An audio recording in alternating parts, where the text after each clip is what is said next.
आप कौन है?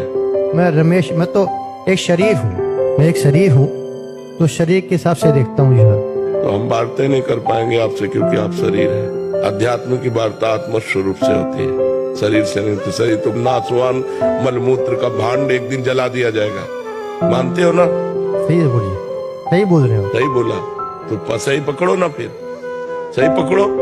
आप शरीर नहीं हो, आपको शरीर एक साधन के लिए 50 वर्ष 80 वर्ष 100 वर्ष के लिए मिला है, मानते हो ना? तो आप कुछ और है। वो क्या है अभी आप जानते नहीं हो। आप परमात्मा के स्वरूप हैं। आप अपने को भूल गए हैं, आप अपने को देह मानने लगे हैं, आप अपने को मनुष्य मानने लगे, पुरुष मानने लगे, और इसी भ्रम से हम संसार को सत्य मानने लगे। बस यही जन्म मरण का हेतु हो गया। अगर हम लौटे इससे तो हमारा काम बन जाए। आप हैं, है ना? आप पर आप कौन है? शरीर तो आप है नहीं, मन आप है नहीं। क्यों कहते हैं मेरा मन?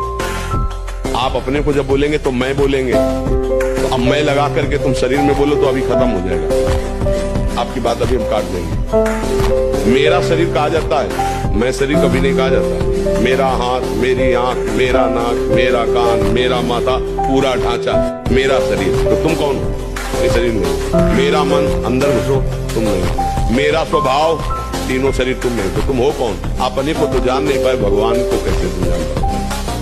इसलिए मान लो तो जान लो। अपने को बिना जाने प्यार कर रहे हो ना, ऐसे मान लो। आपको क्या मिल जाए, एक ऐसा शब्द बोल दो जिससे आप निर्भय, निश्चिंत और निश्चोक हो सकते हैं। एक बोलो कि ये मिल जाए तो मैं बिल्कुल निश्चिंत हो जाऊंगा और आपसे कोई कामना नहीं करूंगा। बोलो, कोई एक बात बोलो। नहीं बोल सकते, क्योंकि एक के साथ हजारों बातें लगी हुई है।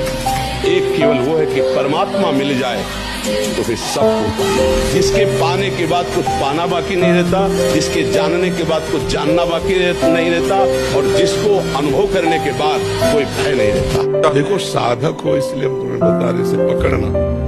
जब हम भजन करते हैं, बगल में एक रील चलती रहती है मन की। या तो भूत का चिंतन होगा, या भविष्य की कल्पना होगी, या वर्तमान का व्यर्थ चिंतन।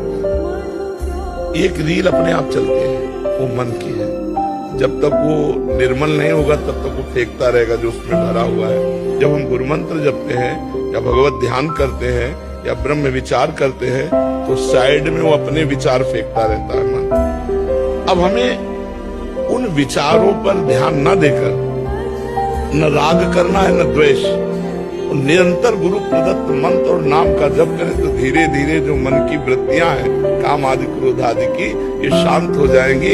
एकमात्र भगवदाकार वृत्ति रह जाएगी। वो रीलें खत्म हो गई। अब जो आप चला रहे हो वही मंत्र केवल चल रहा है, वही नाम चल रहा है। अब ये 50 वर्ष भी लग सकते हैं इसमें, और ये 5 महीने में भी हो सकता है। अब साधक की योग्यता है कि किस कोटि से वो तन्मयता धारण करता है चिंतन।